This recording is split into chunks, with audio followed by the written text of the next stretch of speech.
주님을 믿으시죠? 아멘 소리가 오늘 너무 좋았어요. 우리 다 같이 우리 아멘 같이 우리 해봅시다. 아멘. 아멘.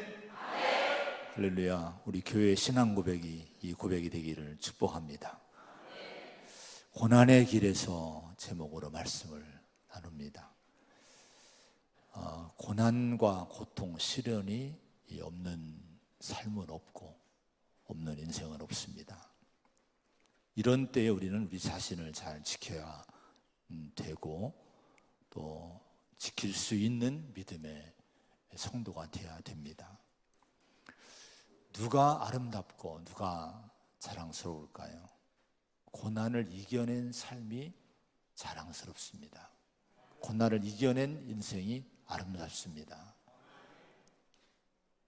우리나라가 자랑스러워요. 여러분, 나라가 자랑스럽습니까? 왜 자랑스럽습니까? 고난을 이겨왔기 때문에. 이 나라가 정말 많은 고난이 있었어요. 하나님의 도우심 가운데 그 많은 고난을 이겨냈습니다. 우리는 이 나라가 자랑스러운 거예요. 앞으로 어떤 어려움이 와도 어떤 시련의 도전이 와도 이 나라 믿음만 지키면, 성도들이 정말 기도하면 이 나라가 이길 줄로 믿습니다. 칼들이 명검이 있어요. 명검이 어떻게 만들어질까?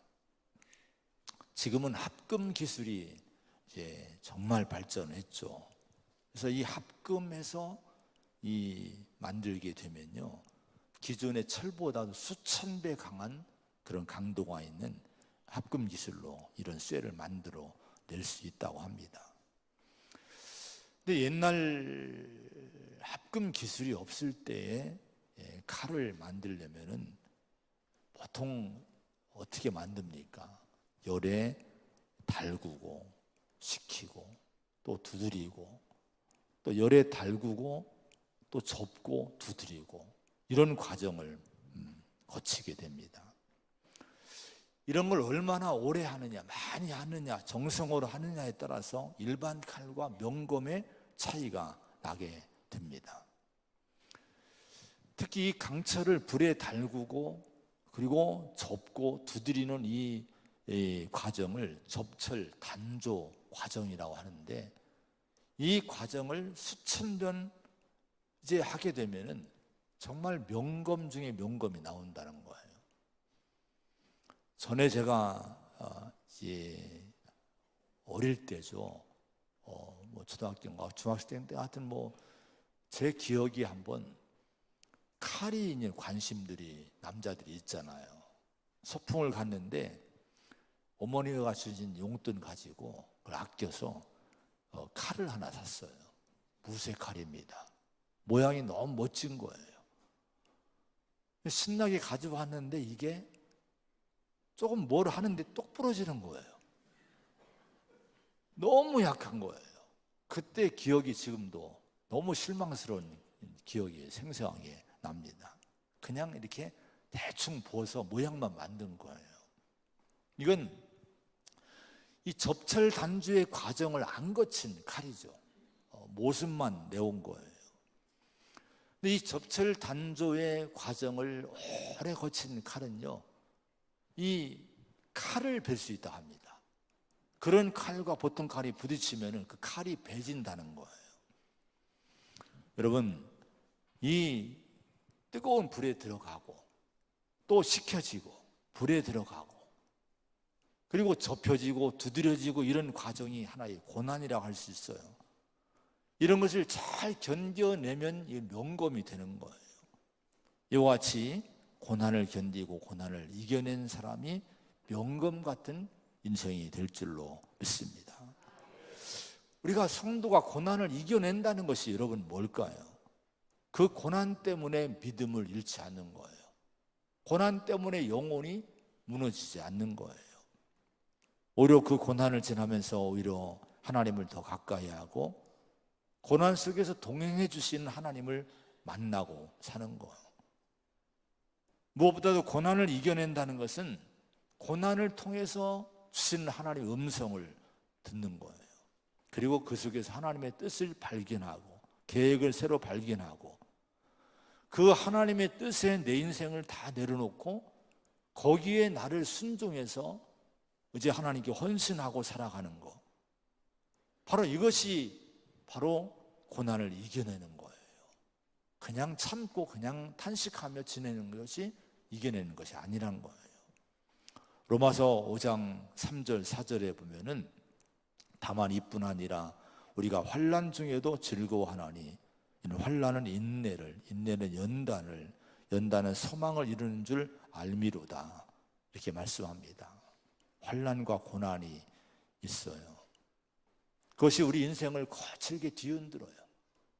내 삶을, 내 인생을 자꾸 뒤집어 놓습니다.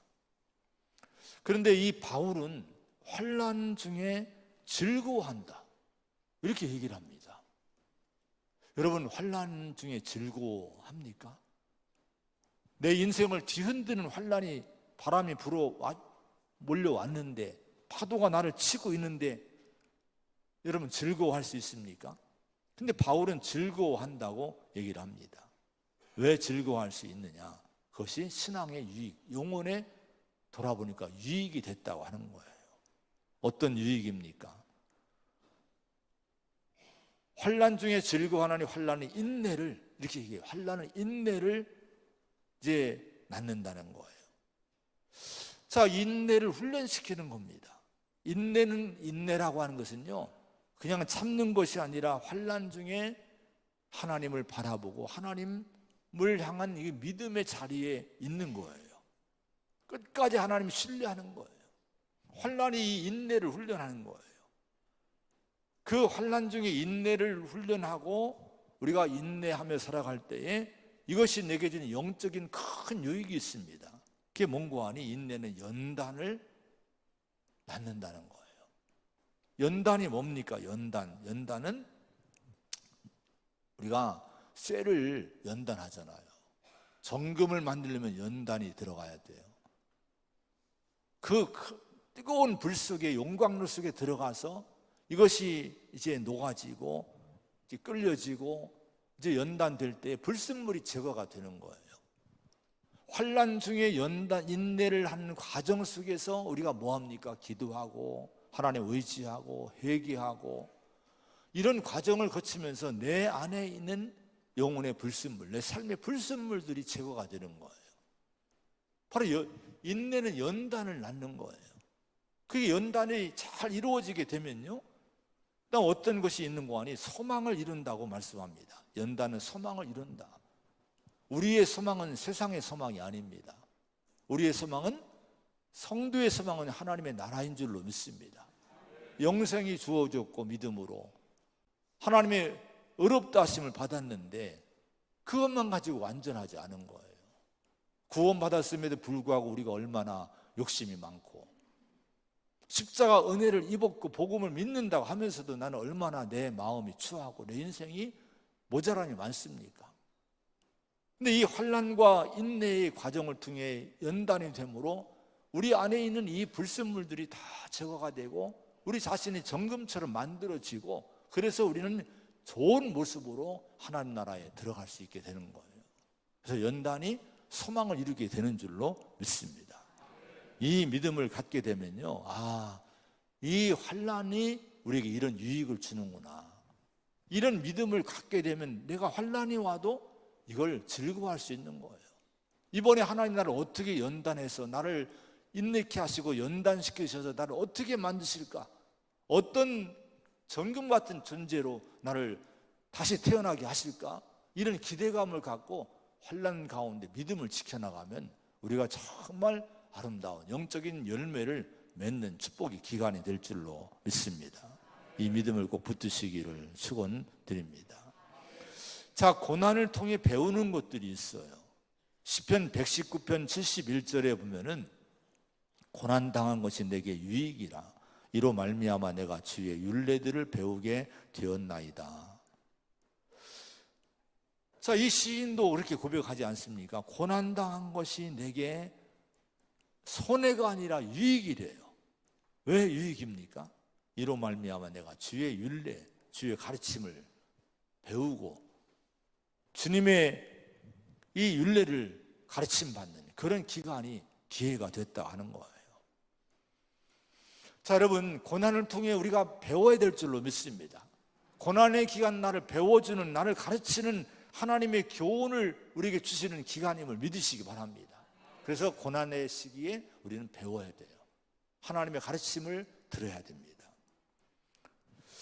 21장에 오늘 22장 1절로 5절의 말씀을 읽었는데 21장의 말씀을 보면은 10절의 말씀을 한번 같이 보겠습니다. 21장 10절 시작. 그날에 다윗이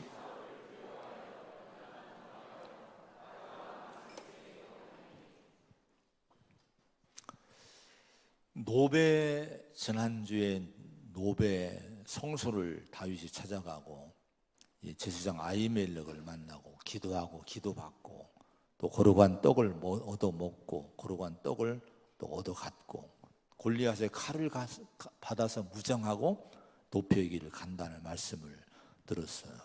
성소, 교회의 본질이 뭔가를 거기서 우리가 찾아봤습니다.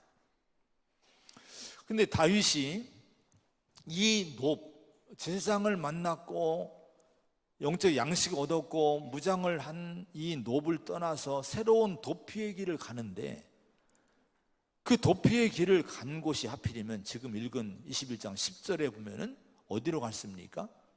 도망하여 가드왕 아기스에게로 가니. 가드는 블레셋입니다. 블레셋 땅 가드란 도시의 그 왕에게 갔다는 거예요.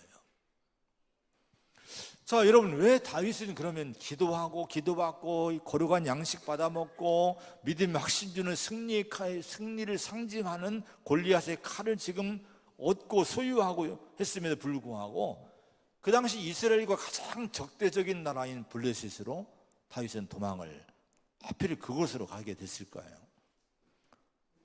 21장에 보면은 다윗이 노베 성수에서 제사장 아히멜렉을 만나고 있던 그 시간에 있던 한 가지 문제점을 거기에 한 절을 기록해 놓았어요. 7절, 21장 7절을 보겠습니다. 7절 시작. 그날에 사울의 신하 한 사람이 여호와 앞에 머물러 있었는데 그는 도액이라 이름하는 에돔 사람이요 사울의 목자장이었더라. 도액이라는 인물이 나옵니다. 에돔인입니다. 이스라엘 사람이 아니에요. 근데 그 시간에 이 사람이 성수에 와 있었는데 사울의 목자장, 이건 뭔가 아니에요. 신복 중에 신복입니다. 도액은요. 근데 다음에 또 한 번 이 도액이 나올 거예요. 다음 주에.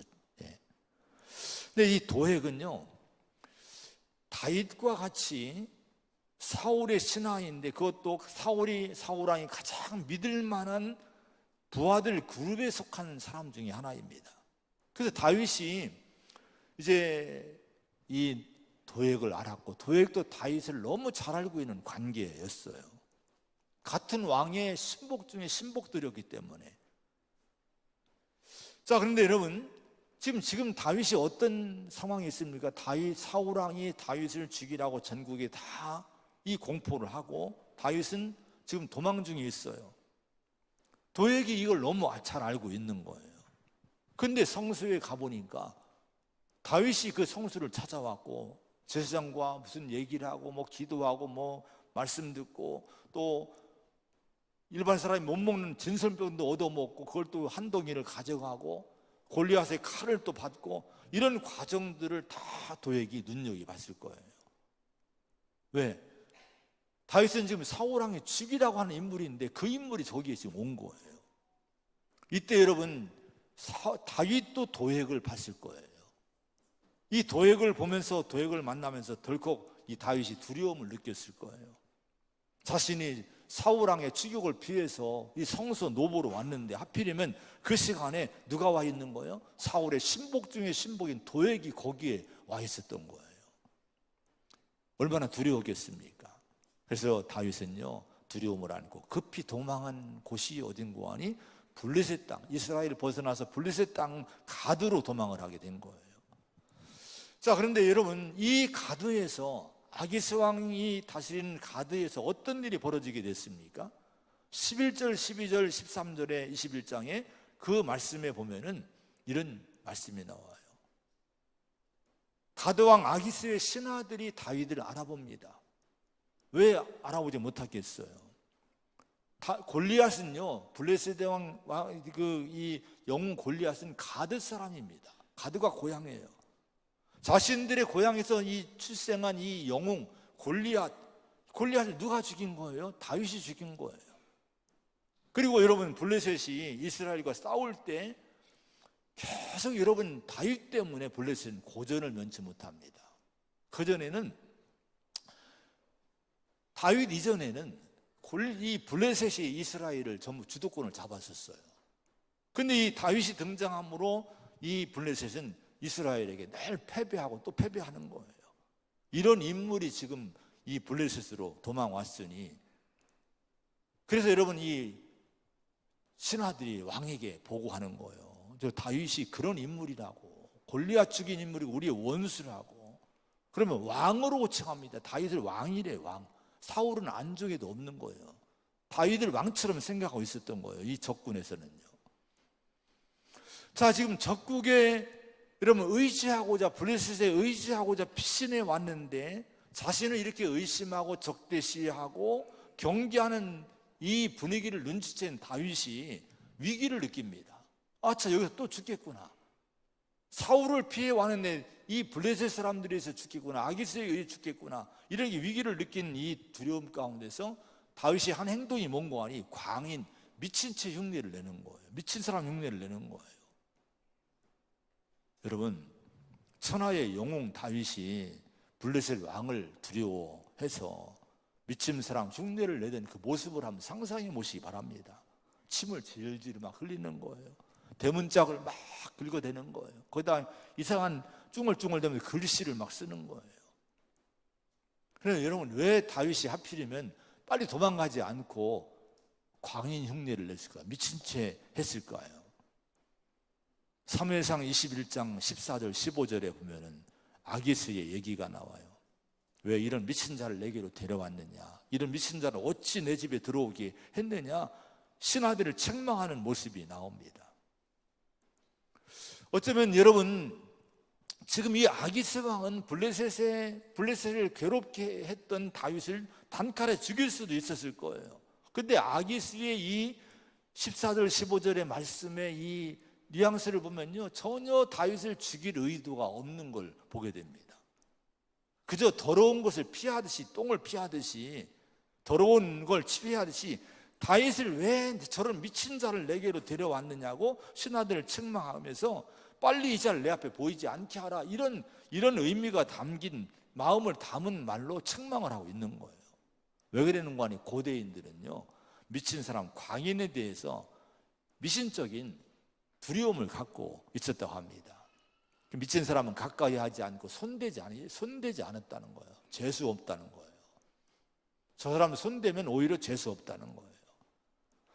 바로 이런 문화, 이런 분위기를 알고 있었기 때문에 그 절체절명의 순간에 다윗은 미친 사람 흉내를 낸 거예요. 그리고 자기를 보호한 거예요. 그리고 구사일생으로 이 블레셋에 도망 나올 수 있었던 거예요. 여러분, 다윗이 블레셋 가드로 도망갔다가 위기를 겪고 겨우 도망을 다시 또 나오게 되는데, 이런 사건을 통해 다윗이 무엇을 배웠을까요? 이런 사건을 통해 우리에게 가르치는 하나님의 교훈이 뭘까요? 여러분, 고난의 때에 바른 판단할 수 있는 분별력을 가져야 됨을 이 사건을 통해 가르쳐 주시는 거예요. 시련과 고난이 있을 때, 갑작스러운 어려움이 몰려올 때 우리는 자칫하면요, 당황이 돼서 판단을 잘못합니다. 우리가 결정을 잘못합니다. 다윗이 그렇게 은혜를 받았는데 도액을 만나자마자 흔들리기 시작하는 거예요, 마음이.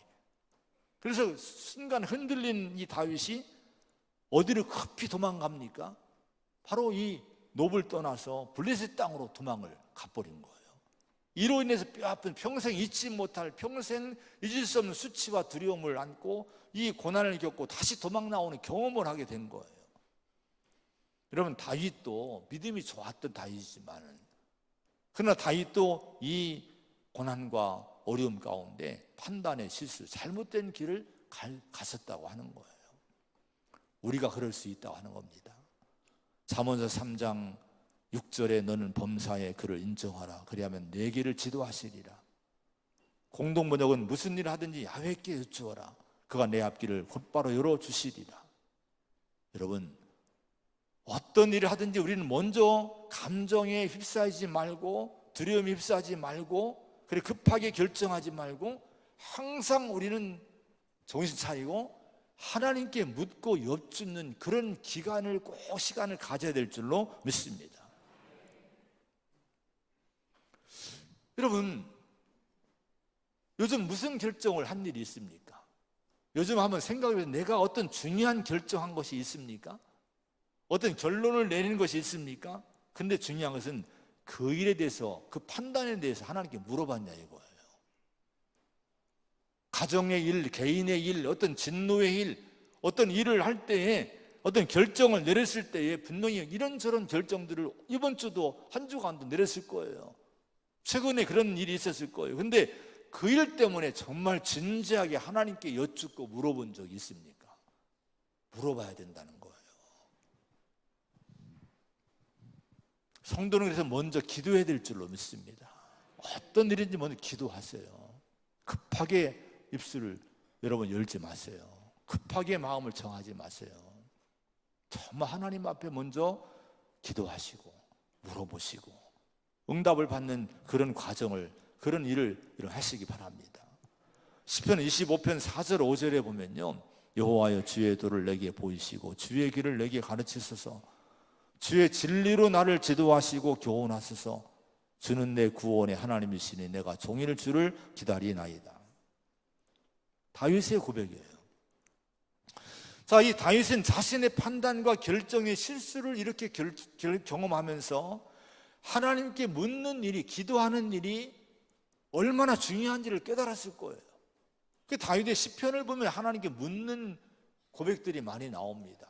알려달라고, 가르쳐달라고, 지도해달라고, 보여달라고, 교훈해달라고, 이런 고백들이 많이, 기도들이 많이 나옵니다. 우리가 이런 고백 가운데 살아야 우리 인생의 실수가 여러분 적어지고 하나님이 인도하시는 그 길을 발견하고 찾고 가는 성도가 될 거예요. 그렇게 살아야 될 줄로 믿습니다. 다윗이 또 배운 것이 있어요. 블레셋으로 도망갔다가 수치와 고난을 당하고 도망 나왔는데 이때 뭐를 느꼈을까요? 인간의 연약함, 인간의 어리석음을 뼈저리게 깨닫게 됐을 거예요. 이때 겸손을 배웠을 거예요. 자, 자기는 늘 블레셋과의 전쟁에서 승리만 했어요. 진 적이 없어요. 근데 여러분, 그런 승리만 했던 다윗이 블레셋 그 나라의 도피에 갔다가 거기서 그들을 두려워합니다. 목숨을 부지하기 위해서 그들 앞에서, 블레셋 사람들 앞에서 미친 채 하는 거예요. 여러분, 침을 흘리고 소리를 지르고 이 광인 흉내를 내야만 하는 연약한 존재임을 이때 뼈저리게 느꼈을 거예요.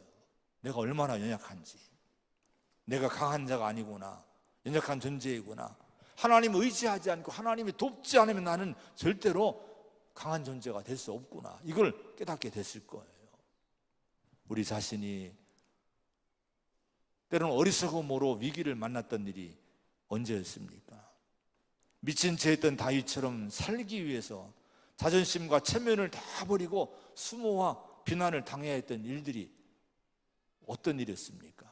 돌아보면 그런 일들이 우리가 있었을 거예요. 그때 그것은 다른 게 아니에요. 우리를 낮추심인 거예요. 우리를 겸손케 하기 위한 거예요. 그걸 통해 우리가 얼마나 연약한 존재인지, 얼마나 나약한 존재인지를 깨닫게 하시는 거예요.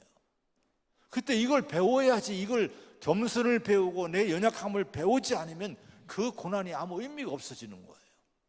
우리의 과거의 내 수치, 과거에 내가 당했던 그 어려움들을 다시 돌아보시 바랍니다. 그리고 그때 하나님이 나를 뭐를 가르쳤을까? 그걸 다시 한번 여러분 배울 수 있는, 깨달을 수 있는 시간 되기를 축원을 드립니다. 우리는 연약한 자인 거예요. 우리는 겸손해야 될 줄로 믿습니다. 조선을 침략해서 임진왜란을 일으킨 풍신수길 도요토미 히데요시 이후에 일본 전국을 통일을 완성한 인물, 도요토미 히데요시가 거의 통일했지만 그 통일을 완성한 인물이 그 다음에 나오는 도쿠가와 이에야스라고 합니다. 근데 이 영웅인데 이 사람이 30세 때에 젊은 영주 시절에 있던 일화입니다. 이웃의 강대국 이 영주인 다케다 신겐이 쳐들어왔대요. 이 다케다 신겐이 거느리는 군대는 일본 최강의 군대였다고 합니다. 이런 군대가 쳐들으면 보통 전략적으로요, 싸우지 않고 성으로 틀어박혀서 방어를 하는 걸로 일단은 위기를 모면한다는 거예요, 전략적으로. 근데 이 이에야스는요, 객기를 부린 거예요. 성을 박차고 나가서 그들과 대결하고 싸운 거예요. 그때 처절한 패배를 당하고 도망갑니다. 부하들을 거의 전사합니다. 혼자 죽어라 말을 타고 겨우 도망쳐서 성으로 들어와요. 그런데 그때 얼마나 급하고 얼마나 두려웠던지 도망가는 말 위에서 도망가는 도중 말 위에서 똥을 쌌대요. 신뢰를 한 거예요. 근데 그것도 모르는 거예요. 내가 자기가 똥을 쌌는지 이 말 위에서 신뢰했는지 그것도 몰랐던 거예요. 말에서 내려보니까 자기가 이게 신뢰를 하고 있었던 거예요. 얼마나 수치스러운 일입니까? 영주인데요. 지금으로 하면 왕 같은 존재인데. 그럼 빨리 부하들 모르게, 백성들 모르게 옷 갈아입고 딱 애임하고 나올 텐데 화가를 불러야 돼요. 화가를 오라고 하라고. 그리고 자신의 그 수치스러운 모습을 그대로 그리라고 했다고 합니다. 그 그림을 지금도 보면요, 얼굴이 죽을 상이에요. 그런 모습을 하고 있는 걸 그려놓은 그림이 있어요. 그리고 이걸 일생 동안 자기 방에 걸어놓고 일생 동안 그걸 보고 이분이 살았다는 거예요. 그 의미는 뭘까요? 오만한 마음으로 무모한 전투에 나갔다가 부하 잃고 비참하게 패배했던 그 사건을 잊지 않은 거예요. 평생 그걸 보며 자신을 조심시킨 거예요. 내가 어리석구나, 내가 부족하구나, 내가 정말 연약한 존재구나. 그래서 겸손하게 자기를 늘 낮추고 신중하게 하고 조심하고 이렇게 자신을 관리를 하고 자신을 다스렸다는 거예요. 겸손히 자신을 다스렸던 이 사람이 결국 일본 통일을 완성하고 에도 막부를 세워서 일본 근대화의 기초를 이뤘다고 일본 역사에 기록을 합니다. 여러분, 세상 사람도 그런데 우리 성도는 이보다 더 해야 될 줄로 믿습니다. 하나님의 교훈 받고 고난의 때에 특별히 여러분 우리가 하나님의 가르침 받고 특별히 낮아지고 겸손하고 우리의 어리석음을 깨닫고 연약함을 깨닫고 하나님을 철저히 의지하는 모든 일에 하나님께 묻고 살아가는 그런 성도로 사시기를 축원을 드립니다. 그런 고난이 유익할 줄로 믿습니다. 오늘 1절 2절의 말씀을 한번 읽어봅니다. 1절 2절 시작.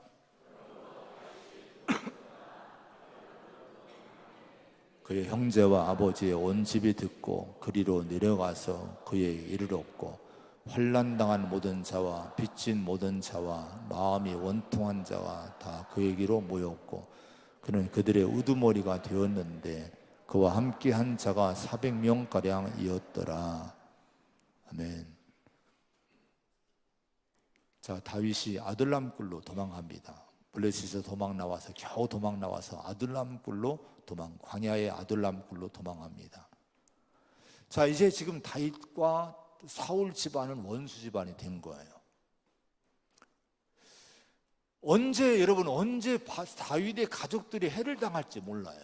그러니까 이 다윗의 부모나 형제들은, 가족들은, 친척들은 늘 불안 가운데 전전긍긍했을 거예요. 근데 다윗이 아둘람 굴에 와서 숨어 있다는 얘기를 듣고 그들이 전부 부모, 형제, 친척들이 전부 모여옵니다. 다윗을 찾아옵니다. 그뿐 아니에요. 환난당한 자, 빚진 자, 모든 마음이 원통한 자, 그 시대 사울의 통치하에서 어려움 당하고 원통하고 힘든 경제적인 파탄 입은 이런 사람들이 하나둘씩 모여오는데요, 다윗을 찾아오는데, 그 광야를 찾아오는데 400여 명이나 찾아왔다는 거예요. 지금 다윗이 어떤 형편입니까? 자신이 불쌍한 사람이에요. 자신의 생명도 위태로워서 이리저리 도망다니는 신세입니다. 겨우 도망한 곳이 아둘람 굴인 거예요. 광야라고 하는 것은요, 먹기 살기가 막막한 곳입니다. 이건 불가능한 여러분 환경입니다. 하나님의 은혜와 기적이 아니면 생존이 어려운 곳이에요. 그런데 이런 곳에 다윗을 의지한다고 가족들이 찾아오죠, 부모가 찾아오죠, 또 환난 당한 자들이 찾아오죠, 파탄 당한 사람들이 찾아오죠. 400명이나 몰려오게 된 거예요. 보통 사람 같으면, 보통 여러분 마음 같으면 어떻게 합니까? 부모 형제 다 내보내죠. 아니 지금 부모님 정신 차리세요. 나도 지금 어려운데, 아니 형님 나도 지금 어려운데 지금 내가 어떻게 당신들을 돌봅니까? 환난당한 자, 파탄 자들에게 어떻게 하겠습니까? 쫓아낼 거예요. 나도 언제 죽을지 모르는데 내가 어떻게 당신들을 책임지냐고. 근데 다윗은 그렇지 않아요. 그들을 다 받아줍니다. 그들을 보호자가 돼주는 거예요. 은혜를 베푸는 거예요. 사랑으로 그들을, 어렵지만 그래 우리 같이 어떤 어렵지만 같이 살아보자, 그들을 맞아주는 거예요. 그런데 여러분, 이 다윗의 이 사랑과 이 은혜가요, 후일에 다윗을 살립니다. 다윗의 왕국을 세우는데 다윗의 힘이 돼주는 거예요. 400명의 이 사람들이 용사들이 됩니다. 다윗 왕국의 기초가 되는 거예요. 큰 헌신자들이 되는 거예요. 결국 다윗 왕국은요, 이 사랑과 이 긍휼과 이 자비와 이런 것들로 기초가 돼서 다윗 왕국은 든든히 세워지게 되는 거예요. 3절 4절의 말씀 한번 같이 보겠습니다. 3절 4절 시작. 다윗이 거기서 모압 왕에게 이르되 하나님이 나를 위하여 어떻게 하실지를 내가 알기까지 나의 부모가 나와서 당신들과 함께 있게 하기를 청하나이다 하고 부모를 인도하여 모압 왕 앞에 나아갔더니 그들은 다윗이 요새에 있을 동안에 모압 왕과 함께 있었더라. 이건 무슨 얘기입니까? 지금 이제 아둘람 굴에 있던 다윗이 거기서 400여 명 이상의 사람들을 함께 있을 수가 없어요. 모압 땅으로 일단 잠시 이주를 합니다. 그래서 어느 요새 속에 요새에 들어가게 돼요. 그런데 이 다윗이 자기 그 부모를 모시고 이제 거기서 요새에 있을 수도 있었지만은 아무리 봐도 늙으신 부모님들이 험난한 이 어려운 환경이 요새에 있는 건 참 아들 보기 안타까웠던 거예요. 그래서 모압 왕에게 부모님을 모시고 갑니다. 그리고 우리 부모님 좀 맡아달라고, 우리가 내가 어려운 가운데 있는데 좀 잠시만이라도 우리 부모님을 좀 보살펴달라고 모압 왕에게 부탁을 하는 거예요. 그래서 모압 왕이 그 부모님을 모시도록 편하게 배려를 해주게 된 거예요. 여러분, 그럼 왜 모압으로 빛이 내고 모압 왕에게 부모님을 의탁할 수 있었을까요? 여러분, 룻기를 우리가 아시죠?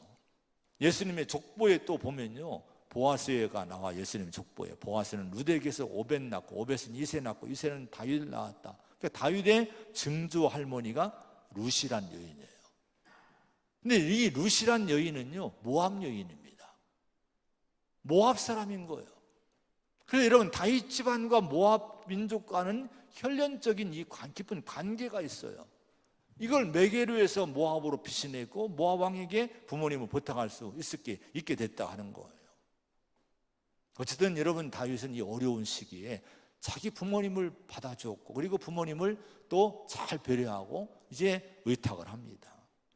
출애굽기 20장 12절에 내 부모를 공경하라, 그리하면 내 하나님 여호와가 내게 준 땅에서 내 생명이 길리라, 이렇게 하나님 말씀했어요. 하나님의 성경의 진리입니다. 자신이 가장 힘들고 가장 큰 위기에 처했을 때 다윗은 그때도 부모님을 가장 우선으로 생각하고 최선을 다해 모신 거예요. 부모님 나 어려워요, 이렇게 하지 않은 거예요. 하나님이 이런 다윗에게 10계명에 약속한 축복을 넘치게 누리도록 해주십니다. 이 땅에서 여러분, 부모를 공경하면 내 하나님 여호와가 내게 준 땅에서 내 생명이 길리라, 이 말씀대로요, 다윗의 왕위를 끝까지 시켜주는 거예요. 나중에 다윗의 후손으로 예수님이 오십니다. 예수님이 오시고, 예수님은 영원한 메시아 구원자 왕이시지 않습니까? 이분이 계시록에 보면은 다윗의 뿌리라고 자신을 소개해요. 다윗은 그렇게 영광스러운 인물이 된 거예요. 여러분, 어려울 때, 힘들 때 교회는, 또 성도는, 믿음의 가족은 사랑해야 됩니다. 긍휼을 베풀어야 됩니다. 그것이 가정의 힘이요 교회의 힘인 줄로 믿습니다. 여러분의 인생에 큰 힘이 될 줄로 믿습니다. 그 사랑이 우리를 살리게 되는 거예요. 마지막으로 3절의 말씀 다시 한번 읽어보겠습니다. 3절입니다. 시작. 다윗이 거기서 모압 미스베로 가서 모압 왕에게 이르되 하나님이 나를 위하여 어떻게 하실지를 내가 알기까지 나의 부모가 나와서 당신들과 함께 있게 하기를 청하나이다 하고. 자, 다윗은 이 고난 속에서 자신의 무능함을 보고 연약함을 보고 판단의 한계를 봤죠. 그리고 부모님도 모시기에 힘들구나, 이걸 깨닫고 이제 느꼈을 거예요. 자신의 힘으로는 안 되는구나. 자, 자신의 연약함과 무능함을 마음 깊이 깨닫고 보게 됐던 이 다윗이 찾은 것이 있어요. 갈망한 것이 있어요. 이게 뭔가 하니 여기 3절에 지금 읽은 말씀 보면은 모압 왕에게 부모님을 부탁하면서 한 고백이, 한 말씀이 나와요.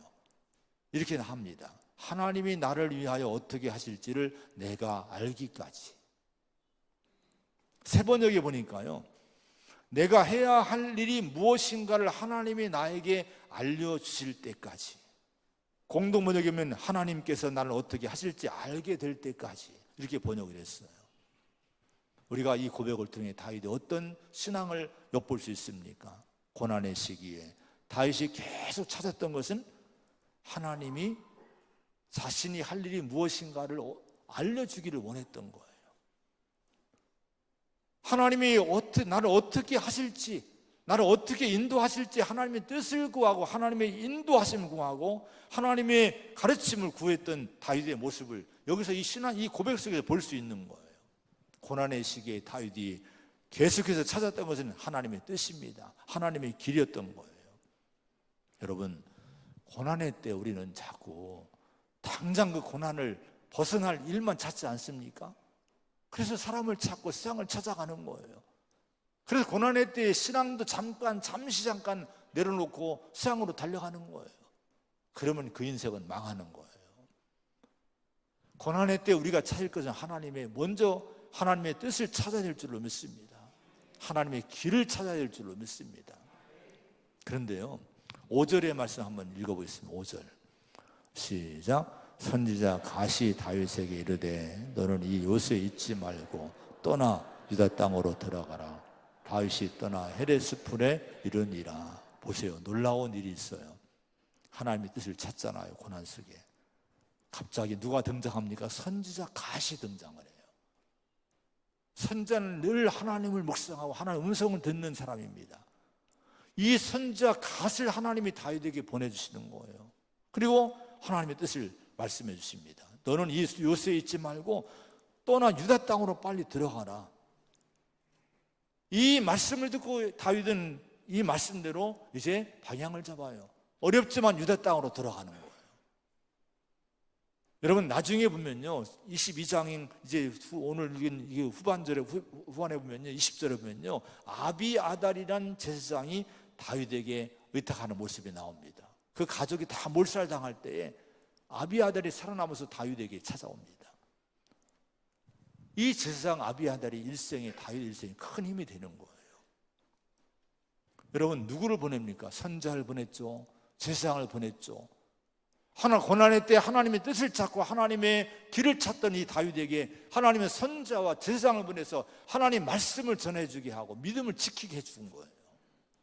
우리가 하나님의 뜻을 원치 않아서 그렇지요, 정말 여러분 고난의 때 하나님의 뜻을 구하고 하나님의 뜻을 원한다면요, 어떤 방법이든지 하나님은 하나님의 사람을 보내든지 말씀을 주셔서 우리에게 하나님의 길을 가르쳐 주시는 줄로 믿습니다. 사모하셔야 돼요. 구하셔야 돼요. 그러면 하나님이 주시는 거예요. 시편 119편 94절에 나는 주의 것이오니 나를 구원하소서. 내가 주의 법도들만을 찾았나이다. 저는 심야기도 때 우리 성도들과 나눴던 말씀이에요. 나는 주의 것이다. 이 시인이 멸망 직전에 어려움 가운데 처했을 때에 분명히 고백하면 난 주님의 것입니다. 주님의 소유입니다. 나는 주의 법도들만은 찾습니다. 그 고난의 때에, 가장 어려울 때에 뭐를 찾았습니까? 하나님의 길을 찾은 거예요. 주의 길을 찾은 거예요. 우리 성도가 이렇게 살아야 된다 하는 거예요. 그럼 우리의 길을 하나님이 끝까지 인도하시고 우리 삶을 동행하시며 저와 여러분의 인생을 잘 완성시켜 줄 줄로 믿습니다. 여러분, 이런 고난의 때에, 고난의 길에서 이런 걸 배우고, 이런 음성을 듣고, 이런 마음으로 주님을 찾는 가운데 고난의 때 승리하는 저와 여러분 되기를 축원을 드립니다. 기도하겠습니다. 하나님 아버지, 감사합니다.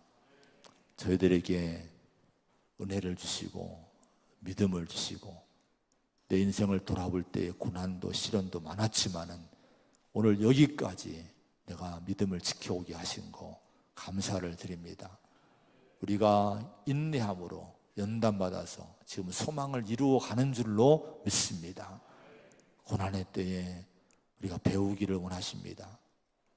내가 연약함을 배우고 겸손하게 되기를 원하십니다. 특히 고난의 때에 더 긍휼을 베풀고 더 사랑을 하고 말씀합니다. 아버지, 우리 교회에서, 우리 가정에서 어려울 때에 더 사랑하게 하여 주시옵소서. 이것이 내 인생을 열어줄 줄로 믿습니다. 하나님의 뜻을 먼저 찾고 그 길을 갈 때 우리는 고난을 이기고 승리자가 돼서 하나님의 영광의 그런 도구가 될 줄로 믿습니다. 이 은혜, 이 믿음을 주시옵소서. 예수님의 이름으로 간절히 기도하옵나이다.